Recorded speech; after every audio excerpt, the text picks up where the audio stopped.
हम्म। तो पाकिस्तान के तेज गेंदबाजी की आप बात कर रहे हैं, ऐसे में मनोज जी हम बात करें चैंपियंस ट्रॉफी को लेकर खिलाड़ियों की तैयारियों को लेकर, तो ऐसे में कोई ऐसे टिप्स जो आप पाकिस्तानी टीम के लिए सोचते हैं कि पहले के मैच आपने देखे हैं, पाकिस्तानी टीम से हम शुरुआत करेंगे, जिक्र उन्हीं के यहाँ से शुरू हुआ है हमारे खिलाड़ियों को लेकर, तो ऐसी कोई टिप्स जो आप सोचते हैं कि इस बार इस तरह से तैयारी उन्हें करनी चाहिए या फिर कोई ऐसी सीरीज उनको उतारनी चाहिए प्लेयर्स की जिससे एक फायदा उनको पहुंच सकता है, जो आप सोचते हैं, क्योंकि लगातार आपने पिछले मैचेस उनके देखे हैं और कहाँ वो चूक कर जाते हैं, कहाँ वो गलती कर जाते हैं, इसको लेकर क्या कहेंगे? देखिए, डेथ ओवर की गेंदबाजी उनकी सबसे बड़ी कमजोरी है और उससे वो उबर नहीं पा रहे हैं। सबसे ये दूसरी बड़ी परेशानी है। बॉलिंग उनको लेट डाउन कर रही है, जबकि बॉलिंग उनकी सबसे बड़ी ताकत हुआ करती थी। लेकिन बासित अली साहब ने तो बॉलिंग की बजाय जो है जो मुद्दा उठाया है वो है नंबर 5, नंबर 6, नंबर 7 की जो उनकी बल्लेबाजी है, उस लाइनअप पर उन्होंने सवाल उठाया है। जो खिलाड़ी 2024 में टीम में नहीं थे उन सबको टीम में शामिल कर लिया गया है। फहीम अशरफ जो है बांग्लादेश प्रीमियर लीग में शानदार प्रदर्शन की बदौलत टीम में जगह बनाने में कामयाब हो गए, लेकिन उनका अगर आप परफॉर्मेंस देखें तो पिछला मैच था जो भारत के खिलाफ उन्होंने खेला और जो पिछले पाकिस्तान की तरफ से खेलते हुए जो उनके 18 मैच उठा के देखें तो उन 18 मैचों में 8 विकेट हैं मात्र उनके, कोई ऐसा परफॉर्मेंस नहीं है। आखिरी मैच जो भारत के खिलाफ था उसमें 10 ओवर में उन्होंने 74 रन खर्च दिए। विराट कोहली ने खूब उनकी धुलाई की। तो मैं समझता हूं कि यहाँ टीम सिलेक्शन ने उनको लेट डाउन किया है। सिलेक्शन किस आधार पर किया जाता है वो मेरी समझ से परे है, क्योंकि पाकिस्तान टीम इतनी बुरी नहीं है जितना कि वो हालात ने उसको खराब कर दिया है। भाई आप अपने होम कंडीशन में खेल रहे हैं, आपको तो अपनी बेस्ट टीम उतारनी चाहिए। आप जो स्कीम ऑफ थिंग्स में थे, आप या तो जिनको आपने खिलाया है उनको स्कीम ऑफ थिंग्स में आप रखते। मनोज जी आएंगे आपके पास, फिलहाल हमारे साथ पाकिस्तानी पत्रकार हुसैन जावेद जी भी जुड़ गए हैं। जावेद जी बहुत स्वागत है आपका इंडिया न्यूज पर। जावेद जी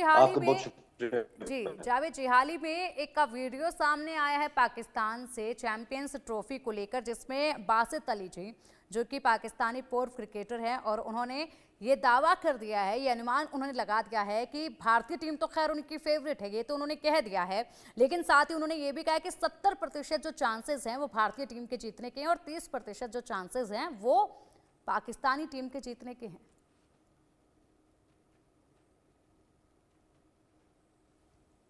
क्या कहेंगे हुसैन जी इस पर आप?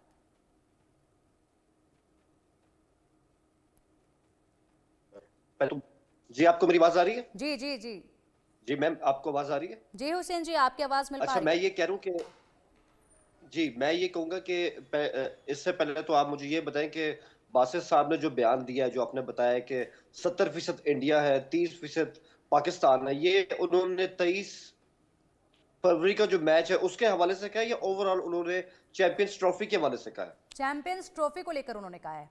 मनोज जी सही कह रही हूं मैं? जी हाँ बिल्कुल। चैंपियन हुसैन जावेद जी, सबसे पहले आपको नमस्कार। और दरअसल 23 तारीख को होने वाले मुकाबले के बारे में उन्होंने अपना प्रेडिक्शन दिया है। सेमीफाइनल के बारे में उनसे संभावनाएं पूछी गई तो उन्होंने कहा मुझे नहीं लगता कि पाकिस्तान सेमीफाइनल में पहुंच पाएगा। उसके लिए उन्होंने जो तर्क दिए वो तर्क दिए कि उनका जो मध्यक्रम है वो उस लेवल का नहीं है, नंबर 5, नंबर 6, नंबर 7, और एक उन्होंने स्पिन बॉलिंग का इशू उठाया। लेकिन आपके आने से पहले मैं एक इशू उठा चुका हूं कि भाई डेथ ओवर की बॉलिंग जो है पाकिस्तान को परेशान कर रही है। फिलहाल हुसैन जावेद जी इसी बयान को लेकर हम बात करेंगे, इसी बयान पर बताइए क्या कुछ कहना है आपका? मैं इसमें ये कहूंगा कि अभी जो मनोज जी ने कहा मैंने उनको भी सुना, बासित साहब को मैं सुन नहीं सका लेकिन उनकी थॉट्स आ गई हैं, तो मैं समझता हूँ कि बिल्कुल सही कह रहे हैं दोनों, क्योंकि अभी आप ये देख रहे हैं जो ट्राई नेशन सीरीज हो रही है, खासकर बिल्कुल ये मतलब यही वाली बात है, डेथ ओवर्स में जो हमारी गेंदबाजी है उसमें उसमें दम नहीं है। ठीक है, यहाँ पे अगर आपने चेस कर लिया तो आपके लिए मतलब आसान हो जाएगा, लेकिन क्या होगा अगर आपको डिफेंड करना पड़ेगा? तो मैं इनकी बातों से बिल्कुल एग्री हूं, इस पे काम करना पड़ेगा। और वही बात है, हमारे पास स्पिनर नहीं है। इससे पहले भी आपके शो में मैंने कहा था, एक इब्रार को लेके हम आ गए, वो इस चैंपियंस ट्रॉफी के लिए काफी नहीं है। न्यूजीलैंड की टीम हमारे सामने कितनी अच्छी टीम है और उनका हर शोबा जो है, उनका हर जो डिपार्टमेंट है बिल्कुल वो इक्विप्ड है। और रही बात इंडियन टीम की, तो मैं ये कहूंगा इंडियन टीम को भी एक बात याद रखनी चाहिए, उनके पास जसप्रीत बुमराह नहीं है, जो उनकी असल सारी गेंदबाजी वो ही है।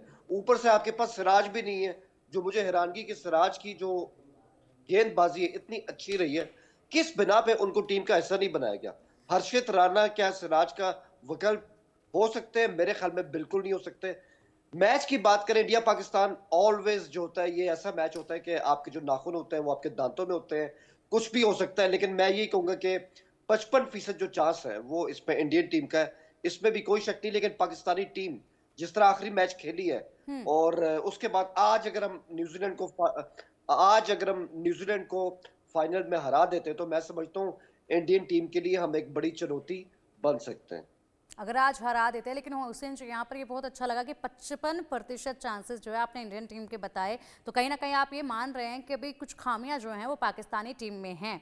तो कब तक ये खामियां जो हैं वो दूर होने के कुछ चांसेस हैं? क्योंकि चैंपियंस ट्रॉफी के ओवरऑल मैचेस को लेकर बात कही जाए तो काफ़ी कमज़ोर नहीं पड़ जाएगी ऐसी टीम? देखिए, बिल्कुल मैं इस बात से एग्री करता हूँ कि हमारे पास जब तक एक और स्पेशलिस्ट स्पिनर ना हो, और हमारा जो मिडिल ऑर्डर है उसमें आप देखें, हमारे पास कामरान गुलाम है, वो इतने कामयाब नहीं हो सके, उनको चांस मिले हैं, वो अपने आप को मनवा नहीं पाए। सऊद शकील को मौका दिया गया, अभी उनसे भी उम्मीद है कि वो आगे कुछ कर लेंगे। फिलहाल अभी उन्होंने भी ऐसा कुछ किया नहीं है। तो इस बात को लेकर के फखर जमान, बाबर आजम और मोहम्मद रिजवान, सलमान आगा, हमारे पास ये प्लेयर हैं। तो इनकी बेस पे आप सरप्राइज तो कर सकते हैं, लेकिन गेंदबाजी जब तक उस लेवल की नहीं होगी, हर चीज को बल्लेबाजों के ऊपर इस तरह छोड़ के आप इंडियन टीम का सामना जो है वो इतनी आसानी से कर नहीं सकते। लेकिन मैं वही कह रहा हूं, ये पाकिस्तानी टीम है, अपने दिन पे किसी भी टीम को उखाड़ सकती है, जिसकी मिसाल आखिरी चैंपियंस ट्रॉफी का फाइनल है।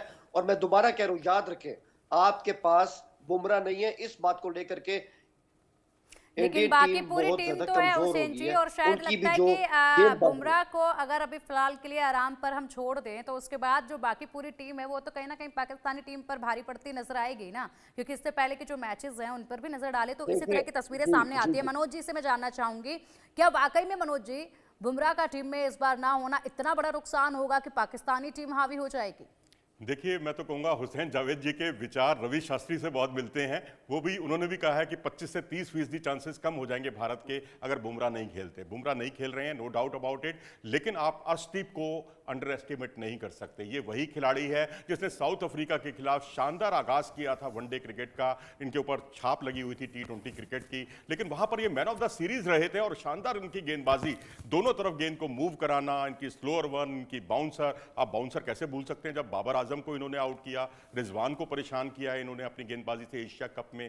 तो एक तो वो खिलाड़ी हैं। शमी कब अपनी पुरानी लय में लौट जाएं कुछ नहीं कह सकते आप। ये वही शमी हैं जिनको शुरुआती मैचों में 2023 के वर्ल्ड कप में नहीं खिलाया गया था। जब खिलाया तो वो पूरी दुनिया में छा गए, 24 विकेट उन्होंने चटकाए थे। तो बुमराह के अलावा भी हम लोग मैच जीतते रहे हैं, ऐसा नहीं है, क्योंकि सिराज की फॉर्म जो है ना उस लेवल की रही नहीं जिसकी हम उनसे हमेशा उम्मीद करते हैं। और तीसरे तेज गेंदबाज आप हर्षित राणा कह रहे हैं। हर्षित राणा मैं मानता हूं कि एक अभी थोड़ा सा इमेच्योरिटी है, शुरुआती ओवरों में रन बहुत लुटाते हैं, लेकिन दूसरा तीसरा स्पेल जो है उनका बहुत खतरनाक होता है, जहां वो विकेट टेकिंग बॉलर हैं, सबसे ज्यादा विकेट चटकाते हैं। अब देखिए, ये भारत के अकेले ऐसे क्रिकेटर हैं जिन्होंने टेस्ट में, वनडे में, T20 में अपने डेब्यू मैच में 3-3 विकेट चटकाए हैं। तो कभी भी हम उनको अंडर एस्टिमेट नहीं कर सकते।